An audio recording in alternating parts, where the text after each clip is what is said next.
मेरो नाम चाहिँ सनम तामाङ। मैले यो काम गरेको चाहिँ लगभग 18-19 वर्ष भयो, किनकि यो काम चाहिँ मेरो जेनेरेसन वाइज आउने काम भएर मेरो फ्यामिली वर्क हो। त्यही भएर म चाहिँ यसमा काम गरेको लगभग 18-19 वर्ष। तपाईँको लोकेसन बताइदिनु। मेरो लोकेसन चाहिँ अहिले चाहिँ मैले यहाँ यो बौद्ध रामभिटीदेखि बौद्ध जाने बाटोमा,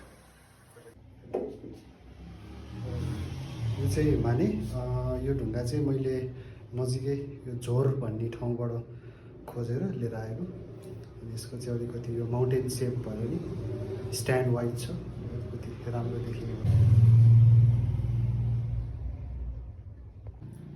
यो सागा दावाको टाइममा स्पेसली ढुङ्गामा खोपेको चाहिँ धेरै महत्त्वपूर्ण भन्छ, किनकि पानीमा लेखेको र पेपरमा लेखेको, ढुङ्गामा लेखेको 3 प्रकारको नागार्जुनले भनेछ।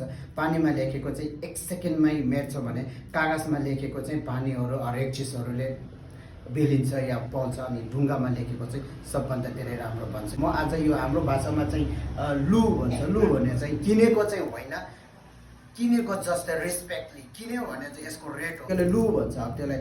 अनि म उहाँबाट त्यो लिन चाहन्छु। मेन स्पेसल धेरै धेरै धेरै युनिक छ। Thank you very much. हुन्छ।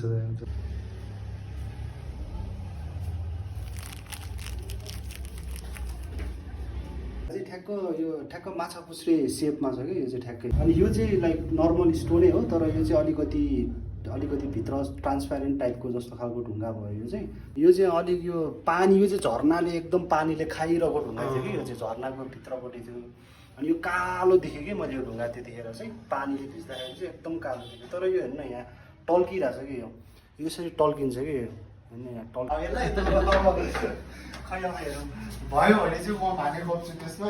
अब हामी त लगभग काम गरिरहने हो, कन्टिन्यू काम गरिरहने हो। अनि मान्छेहरू आएर कुरा गर्दाखेरि मात्र हामी स्टप गरेर कुरा गर्छौँ नि त। अनि त्यो हिसाबले चाहिँ कोही मान्छेहरू चाहिँ, एउटा मान्छे चाहिँ यस्तो आउनुभयो कि जसले चाहिँ अब काम गरिरहँदाखेरि टक्क हात समातेर ढोकिदिने, अब हातलाई ढोकिदिने टाइपको कुराहरू, अब यस्तो मालाहरू यस्तो हातमा छाइदिने टाइपको कुराहरू गरिदिनु हुन्थ्यो कि। त्यो गर्दाखेरि चाहिँ अर्कै खालको त्यो हुन्छ नि, त्यो एकदम अप्रिसिएट गर्दाखेरि पनि एकदम हाई फिलिङ्सको एप्रिसिएट जस्तो हुने कि। अनि त्यसले चाहिँ अझै मजा आउँछ, त्यस मोटिभेट चाहिँ हुन्छ म काम गर्दाखेरि।